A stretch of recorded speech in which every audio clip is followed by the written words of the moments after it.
If you were with us last night, you saw a doorbell video that you probably won't be forgetting anytime soon. I know I won't. It shows a young Alabama woman, Jaylene Lupton, storming the front porch of a woman who lives down the street from her grandmother, Diane Trust. The neighbor's name is Cheryl Edwards, and she fought just as hard to keep Lupton out. And while Lupton had youth and adrenaline on her side, she's 18 years old, Edwards had a mop, and she wasn't afraid to use it. My grandma. Get out! Get out! Get out! Get out!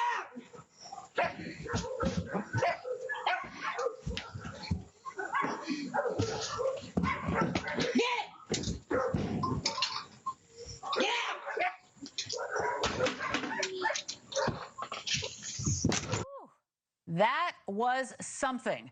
It wasn't just the teenager's rudeness that rubbed Edwards the wrong way. She told Edwards that Trust, her grandmother, and Edwards' friend and neighbor, was dead.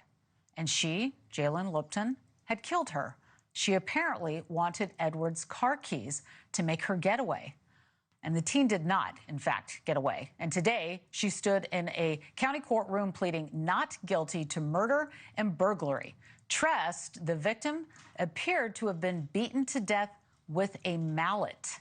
Cheryl Edwards, she joins me now live, as promised, when we signed off last night. Welcome to the program, and bravo. I mean, what we saw there was really incredible, really scary, and deeply personal for you. So first, welcome to the program. And I've got to ask you, did you immediately know that? Yeah, did you immediately know that something was wrong? I mean, because it could have just been a teenager coming up to say, hey, my car broke down. But it felt like she was coming with a lot of energy on your porch. Had you talked to her in the past? Tell us what happened. Yes, I've known Mia since her grandmother's had custody of her. And I've lived here, been their neighbors for 10 years. Mm. So, I mean, and I immediately knew something was wrong because my yard is posted for no trespassing. Mm. And those signs are meant for those kids because they're bad kids, you know. And Diane and I met, we talked every week. Once or twice a week, we've met and talked and discussed kids, you know, so. But she was just horribly, her eyes were big as saucers, they were blood red, and she had blood on her, you know, and she said, I killed my grandma, you know, and I'm like, you're not getting in my house, you're not getting, you know. Yeah, I mean, we see it there in that doorbell video. I mean, was the mop on the porch? Did you grab the first thing that you saw? I did. My mop was outside. I had just finished mopping my floors, and I put it out to dry. And I was getting ready to get in the shower, and my backyard door cameras started going off, telling me person, person, person. Huh. So I go and look, and she's trying to break into my sister's RV in the backyard. Oh. And so I throw my gown on and I come to the front door and walk out on my porch. And as I walk out on the porch, it's when she comes up. And I'm like, hey, she said, I killed my grandma, I killed my grandma. And she starts shoving me and I shove back. And I grab the first thing I can find when I push her down, you know. And wow. It just went from there. And she finally jumped off the porch and went back around to the back of my house. Oh. I come in, and I grab my cell phone and my keys, and I lock my door as I go out. And just as I getting ready to go out the door, you know, and everything, she kicks my door in and busts my door off the door frame.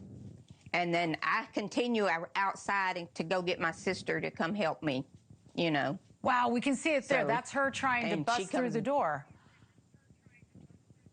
Yes, it's all on video, her busting down my door. Yes. Oh, my goodness. Well, I guess lucky for her, you didn't have a gun, and it was a mop instead of a gun. I mean, like, you defended yourself.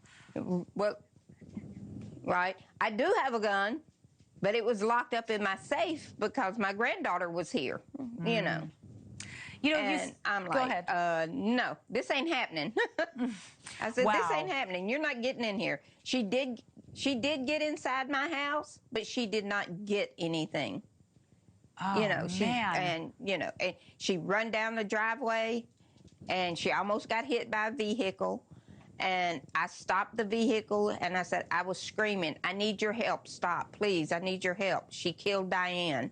And the two guys I stopped, they knew her. They were raised with her and her kids, you know. And they went with me next door, and we found her body in the front yard.